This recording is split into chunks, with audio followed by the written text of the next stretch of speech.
এবার মুখ খুললেন বৈষম্য বিরোধী আন্দোলনের ঘোর বিরোধী আলো আসবেই গ্রুপের অ্যাডমিন অভিনেত্রী শামীমা তুষ্টি। উপলব্ধি শিরোনামে ফেসবুকে দীর্ঘ এক পোস্ট দিয়েছেন তিনি। অবশ্য তাতেও খুব একটা ভালো ফল মেলেনি। আওয়ামী সরকারের স্বৈরাচারী আচরণের কবল থেকে মুক্তিকামী সাধারণ জনতা অভিনেত্রীকে কোনো ছাড় দিচ্ছেন না।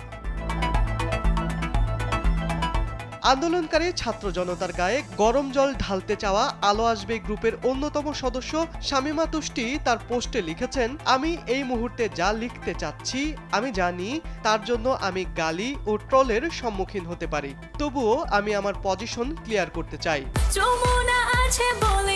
যমুনা রেফ্রিজারেটর, খাবার ফ্রেশ তো লাইফ জম্পেশ।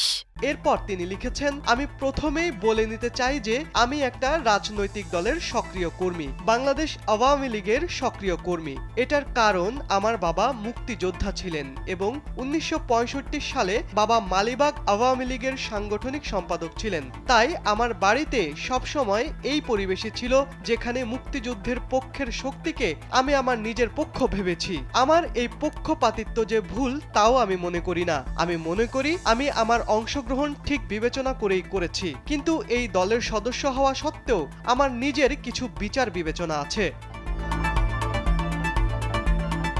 অভিনেত্রী লিখেছেন, আপনারা সকলেই জানেন কেউ কোনো দলের কর্মী হিসেবে কাজ করে তখন তার সেই দলের নেতাদের কথা মতো কাজ করতে হয়। সেসব দলীয় নির্দেশনার বিপক্ষে গিয়ে কাজ করার পরিস্থিতি থাকে না এবং আমি তা করতেও চাই না দলের কর্মী হিসেবে। তাই বলে এই হত্যাকাণ্ড, শিক্ষার্থীদের বিরুদ্ধে এই নৃশংসতার আমি সমর্থক নই, এক মিনিটের জন্যও ছিলাম না। বাংলাদেশ আওয়ামী লীগেও বহু কর্মী তা ছিলেন না।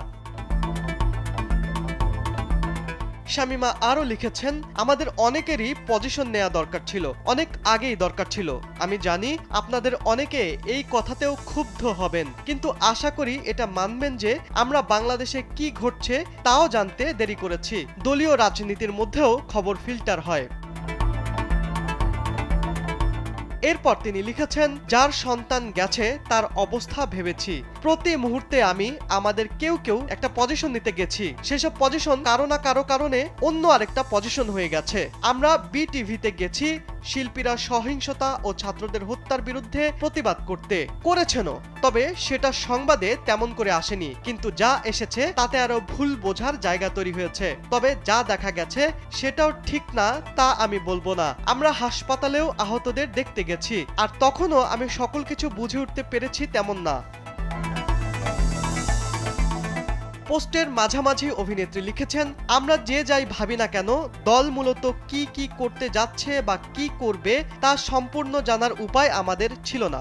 আমি এসব কথা বলে পক্ষ বদলের চেষ্টা করছি না, বরং আমার দলের পক্ষে যেসব মারাত্মক ভুল ছিল, আমার যেসব ভুল বোঝাবুঝি ছিল সেগুলোর কারণে আমার দোনমনা আর পরিস্থিতির কথা আপনাদের জানাতে এসেছি। আমি একটা সংগঠন করি যেখানে সিংহভাগই এই হিংস্রতা, এই হত্যার সমর্থক নয়, কিন্তু আমাদের কোনো একটা পজিশন কিভাবে নিতে পারি তা ভাবতে ভাবতেই প্রতিদিন আরো নতুন মৃত্যু হয়েছে, প্রতিদিন আরো বেশি করে আপনাদের থেকে দূরে সরে গেছি। আলো আসবে গ্রুপের বিষয়ে তিনি বলেন, আমি একটা হোয়াটসঅ্যাপ গ্রুপে ছিলাম, সেখানেও আমি বলেছি যে সকলের সাথে গিয়ে আলাপ করতে হবে, এগুলো বন্ধ করা দরকার, কিন্তু ঘটনা এত দ্রুত ঘটছিল আমি যা সমর্থন করি না তা আপনাদের জানানোর সুযোগ পাইনি। তাছাড়া আমার অনেক সহকর্মীও এসবের ভেতরে ছিলেন, পরে হয়তো থাকেননি, তারাও আমাকে অনেক গালাগাল করেছেন। তবু আমি বলতে চাই যে আমি আমার সহকর্মীদের জন্য অনেক কিছুই করার চেষ্টা করেছি, এখনো তাই করব। এছাড়াও আমরা আমাদের সিনিয়র সহকর্মীদের সাথেও যোগাযোগ করতে পারিনি এক সঠিক দিক নির্দেশনার জন্য, সেসবও আমাকে ভাবিয়েছে। তিনি আরো বলেন, এখনো আপনাদের সামনে এসে কথা বলতে দেরি করেছি। যে ঘৃণার সম্মুখীন আমরা, যে গালাগালি আমি খেতে পারি সেসবের ভয়েই আরো দেরি করে ফেলেছি, কিন্তু আমি নিজেকে বুঝিয়েছি এই সব সমালোচনা আর গালি আর ট্রোল আমার গ্রহণ করতে হবে, আর সেসবের মধ্যে দিয়েই শিক্ষা গ্রহণ করতে হবে। পোস্টের শেষের দিকে শামীমা লিখেছেন, আপনারা দয়া করে ভুল বুঝবেন না, আমি রদবদলের ইচ্ছা থেকে আসিনি। আমি যে দলে ছিলাম সেই দলের নেতৃবৃন্দের সকল কার্যক্রম যে আমি সমর্থন করি না সেটা জানাতে এসেছি। আমি জানাতে এসেছি আমি দল করলেও নিজের বিচার বুদ্ধি বিবেক বিবেচনা বিক্রি দিয়ে আমি দল করি না। আমি অনেক দেরিতে আপনাদের সামনে এসেছি, কিন্তু আমার অনুভূতি নতুন নয়, শুরু থেকেই হচ্ছিল। আমি সত্যি সত্যি ট্রোল গালির ভয়েই আমি আগে লিখিনি। অনেক ট্রোল আর গালি নেবার মতো মানসিক অবস্থায় ছিলাম না। এখন কিছুটা নিজেকে সংযত করতে পেরেছি। সহ্য করার মতো ধৈর্য আশা করি আমার হবে আপনাদের সকল কথা নেবার। সেরকম জায়গা থেকেই আমার অবস্থান আমি আপনাদের কাছে পরিষ্কার করলাম। আমি সকলের মঙ্গল কামনা করছি, শহীদদের আত্মত্যাগ যেন বাংলাদেশে বিফলে না যায় সেই প্রত্যাশা করছি।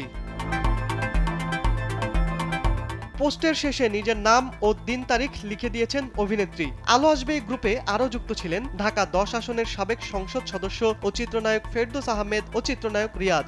সেই তালিকায় ছিলেন সোহানা সাবা, জ্যোতিকা জ্যোতি, অরুণা বিশ্বাস, সুবর্ণা মুস্তাফা, আজিজুল হাকিম, স্বাগতা, বদরুল আনাম সৌদ, শমী কায়সার, তানভিন সুইটি, আসনা হাবিব ভাবনা, জামশেদ শামীম, উর্মিলা শ্রাবন্তিকর, সাজু খাদেম, রিদি হক, ফজলুর রহমান বাবু, Dipanwita Martin, Simon Sadiq, Zayed Khan, Liaquat Ali lucky, নুনা Afroz, Rokeya Prachi, Rounak Hasan, Ahsanul হক মিনু, গুলজার, নির্মাতা মিলন ভট্টাচার্য, এস.এ. হক অলিক সহ অনেকে। শিবলি আহমেদ, কালবেলা।